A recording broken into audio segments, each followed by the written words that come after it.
ከ5 ዓመት እስከ 10 ዓመት ሊያስቀጣ ይችላል ወይም ደግሞ ሊያሳስር ይችላል ተብሎ እንግዲህ የአብርሃም ኬዝ እየታየ ይገኛል። ይሄ እንግዲህ የሆነው በትላንትናው ዕለት ነው። በትላንትናው ዕለት እንግዲህ አብርሃም ወደ እስር ቤት እንደገባና በጣም ብዙ ነገሮች እንደተከሰቱ ተሰምቷል። ምንድነው እያንዳንዱን በዚህ ቪዲዮ እነግራችኋለሁ። ስለዚህ እንግዲህ ለዚህ ቻናል አዲስ ከሆናችሁ ከወዲሁ ሰብስክራይብ ማድረግ እንዳይረሳ፣ አዲስ ካልሆናችሁ እንደተለመደው ቪዲዮአችን ላይክ አድርጉ፣ ሐሳብ አስተያየታችሁን ኮሜንት ስር አስቀምጡልን። ወደ ጉዳያችን ከሰሞኑ እንግዲህ በሶሻል ሚዲያ እጅግ በጣም ሲናፈስ የነበረው ታውቃላችሁ፣ በተለይ ቲክቶክ ላይ በጣም ብዙ ሰዎችም እየታሰሩ ይገኛሉ። ምክንያቱም እንግዲህ ያው ከበፊቱ ጠንከር ብሏል ማለት ነው የሀገራችን ሕግ ሁኔታ። ምክንያቱ ደግሞ እንግዲህ የህብረተሰቡ ወይም ደግሞ የባህላችንም ጸር የሆኑትን እናስራለን ወይም ደግሞ እንለቃቅማቸዋለን ተብሎ እንግዲህ ተነስቷል ማለት ነው። ይህ ዘመቻ እንግዲህ አብርሃምን ይመለከታል አይመለከትም እኛ የምናውቀው ጉዳይ የለም። ግን ምንድነው በትላንትናው ዕለት እንደታሰረ በራሱ ዩቲዩብ ቻናልም እንግዲህ በጣም በስፋትም ሲወራ ነበረ። በተለይ እንግዲህ እሱ የለቀቀው አንድ ቪዲዮ በጣም በሚገርም ሁኔታ ሩታ ፖሊሶችን ይዛ በተለይ ወደሱ መኝታ እንደሄደችና ወደሱ አልጋ ቦታ ሄዳ እንዳስያዛችው አይተን ነበረ። እንግዲህ ከ5 ዓመት እስከ 10 ዓመት ሊያስጠይቀው ይችላል። ይህ ወንጀል ተራ ወንጀል አይደለም። ምክንያቱም እንግዲህ ትዳሩ ላይ እንደሄደና ይሄ ደግሞ ከባድ የሆነ ወንጀል ተብሎ ስለሚወሰድ ማለት ነው። ከዚህ በፊት እንግዲህ በተደጋጋሚ ሲወራ ነበረ። በተለይ አብርሃም በዚህ ከቀጠለ ሊታሰር ይችላል። ምክንያቱ ደግሞ የሚያደርጋቸው እያንዳንዱ ነገሮች እጅግ በጣም የሚያስጠላ ነው። ህብረተሰቡን የማይወክል ህብረተሰቡን ባህልም ያልሆነ ጭራሽ እንግዲህ ከህብረተሰብ ያፈነገጠ ተግባራትን በተደጋጋሚ ሲያሳየን ነበረ። ስለዚህ እንግዲህ ይህንን እንደምን እንውሰደው? ከዚህ ላይስ ምን ትምህርት እናገኛለን? የአብርሃም ህይወት በተለይ በጣም ብዙ ምስቅልቅል ያሉ ነገሮች ስላሉ የሱን ሁኔታ ደግሞ ስናይ በየጊዜው በተለይ በየጊዜው ማለት ይቻላል የሚያሳየን ነገር በጣም ተስፋ አስቆራጭና ትዳር ላይ መሄድ እንደሚቻል እጅግ በጣም በሚያሳዝን ሁኔታ እንግዲህ መጥፎ ተግባራትን ማድረግ እንደሚቻል በቀላሉ ለህብረተሰቡ እያስተማረን ይገኛል ተብሎ እንግዲህ በስፋት ሲወራ ነበረ። እንግዲህ በትላንትናው ዕለት እንደታሰረ ተሰማ። መታሰር ብቻ አይደለም በህግም ሊያስጠይቀው የሚችለውን እያንዳንዱን በተለይ እንግዲህ የህግ አካላቶች በተለይ ሶሻል ሚዲያ ላይ ያሉት በስፋት ሲያነሱ ነበረ። በዚህ ጉዳይ ላይ ከ5 ዓመት እስከ 10 ዓመት ሊያስጠይቀው የሚችልበት ምክንያት ደግሞ 1-2 ብሎ እንግዲህ ሲጽፉ ነበረ። ያም በተለይ ያው ሁላችን የምናውቀው ነገር በትዳር ላይ ሌላ ትዳር መመስረት ወይም ደግሞ ሌላ ነገር ማድረግ ከሌላ ሰው ጋራ የተለየ ግንኙነት መፍጠር የማይቻል ስለሆነ ማለት ነው። እንደ ኢትዮጵያ ህግ እንግዲህ ይሄ በፍጹም የተከለከለ ነው። አብርሃም ደግሞ ይህንን ነገር አድርጓል።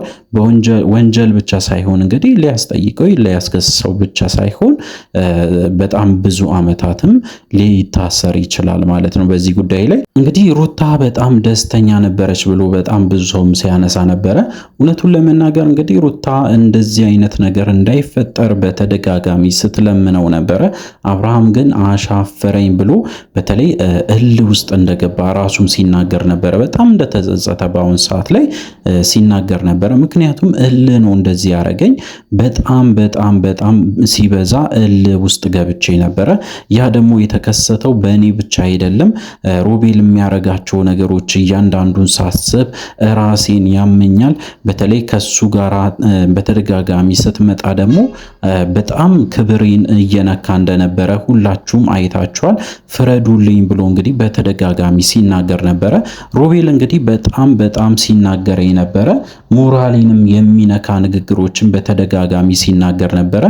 እኔን እንደ ባሏ ወይም ደግሞ እንግዲህ የእህቱ ባል አድርጎ እንኳን ጭራሽ አልቆጠረኝም።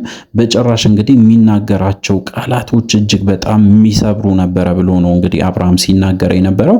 በዛም የተነሳ እንግዲህ እልህ ውስጥ ገብቼ ነው እዚህ ደረጃ የደረስኩት እንጂ በፍጹም እኔ እንደዚህ አይነት ሰው አይደለሁም ብሎ እንግዲህ ሲያስረዳቸው ነበረ ፖሊሶቹ እንግዲህ ሁሉንም ነገር በህግ አግባብ ነው ምናየው ስለሆነ ያለ መረጃና ያለ ማስረጃ ምንም አይነት ንግግር ማድረግ ስለማንችል እያንዳንዱን እንግዲህ የተፈጠረውን ነገር ቃል በቃል ቃልን ትሰጣለህ ፖሊስ ጣቢያ ያለውን ነገር አጣርተን ወይ ትታሰራለህ ወይ ደግሞ በነጻ ትለቀቃለህ ብሎ እንግዲህ በግልጽ ሲናገሩ ነበረ። በዛሬ ዕለት እንግዲህ እንደታሰረ ነው በስፋት ሲወራ የነበረ። ምክንያቱም ደግሞ የተጠራጠሩት በጣም ብዙ ነገሮች አሉ፣ ማስረጃዎች አሉ፣ የቪዲዮ ማስረጃዎች፣ የፎቶ ማስረጃዎች ከሄርሜላ ጋር ሲያረጋቸው የነበረ እያንዳንዱ ነገር ያንን አንስቶ እንግዲህ ብዙ ሰዎች በዚህ ልትጠይቀው ይገባል። በተለይ አብርሃም እንዳይወጣ ከእስር ቤት እዛ ሆኖ ከርቸሌ ገብቶ ቢታሰርልን ደስታችን ነው ብሎ እንግዲህ በጣም ብዙ ሰውም ሲናገር ነበረ። አብርሃም እንግዲህ የተጸጸተም ይመስላል በአንደኛው ሳይድ። ምክንያቱም የተናገራቸው ነገሮች አንዳንዱ አሳማኝ ነው። ምክንያቱም እንደተጸጸተ የሚያሳይ በተለይ እንደሆነ ያደረገው እያንዳንዱ ነገሮች በሙሉ በእልህ ተነስቶ ያደረገ እንጂ በፍጹም እንደዚህ አይነት ባህሪ እንደሌለው እንግዲህ መናገሩ ትንሽ ሁሉም ሰው ማለት ይቻላል እስከ መቀበል ደረጃ ድረስ ደርሷል። በተለይ የአብርሃምን ንግግር። በተቃራኒው ደግሞ እንግዲህ በፍጹም ውሸት ሆኖ አብርሃም ሁለት ምላስ ነው ያለው። ሁለት ምላስ ብቻ አይደለም ከዛም በላይ አለው። በጣም ብዙ ነገሮችን ይናገራል።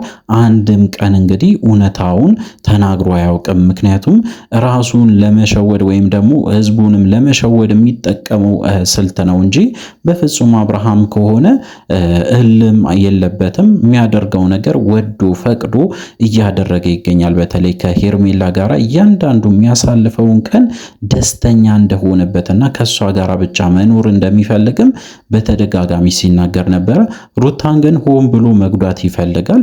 ምክንያቱ ደግሞ ለሷ ቢፈርምላትና ሁሉም ነገሮች ያበቁ ነበረ።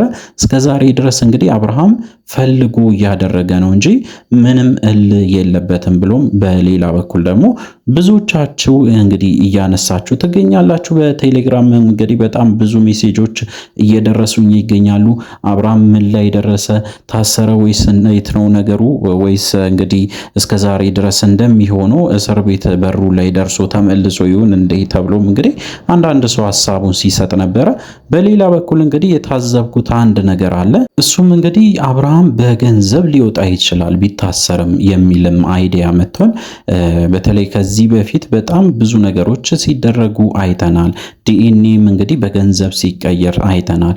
ስለዚህ አብርሃም አልቀየረም ከሆነ ያኔ ሮቤል ነው የቀየረ ተብሎ በደንብ ስፋት ሲወራ ስለነበረ አሁንም አብርሃም ከፍሎም ቢሆን ከእስር ሊወጣ ይችላል። ስለዚህ በገንዘብ ሁሉንም ነገር ሊያደርግ ይችላል። ያንን ማሳያ ደግሞ እንግዲህ በተለይ ሴኩሪቲ ጋርድ ወይም ደግሞ እንግዲህ እንዳያችሁ ጥበቃ ቀጥሯል አብርሃም። ከዚህ በፊትም በተደጋጋሚ በኢንስታግራም በቲክቶክ በስፋት ሲለቅ ነበረ። ምክንያቱም እንግዲህ እንደፈራ በደንብ እያሳየን ነበረ ማለት ነው አብርሃም። ስለዚህ እንግዲህ በተለይ ለነሱ ገንዘብ ሰጥቶ ለፖሊሶቹም የሚሆኑ ለህግ አካላትም ገንዘብ ሊሰጥ ይችላል። ስለዚህ ከህግ ሊያመልጥ ይችላል ብለው ደግሞ የሰጉ በጣም ብዙ ሰዎች አሉ። ነገሩ እንግዲህ እንደዚህ ነው። እውነቱን ለመናገር አሁን ላይ ያለው የህግ አሰራር እጅግ በጣም ጠንካራ ሆኗል። ገንዘብ ለመስጠትም እጅግ በጣም የሚያስቸግር ነው። በእርግጠኝነት እንግዲህ እንደዚህ ካደረገ ነገሩ ከባድ ይሆናል። ምክንያቱም በገንዘብ ሊፋታ ከቻለ ነገ ላይ ደግሞ በገንዘብ ሌላ ነገሮችን ሊፈጥሩ ስለሚችሉ በተለይ አብርሃም እጅግ በጣም ከባድ ስለሆነ እንግዲህ ነገሩ ከወዲሁ ሊታሰብበት ይገባል። በተለይ ኦዲየንሱ ደግሞ እንደ ቀልድ አይፈታውም። በተለይ የሩታ ደጋፊዎች በእርግጠኝነት አብርሃምን አይለቁትም።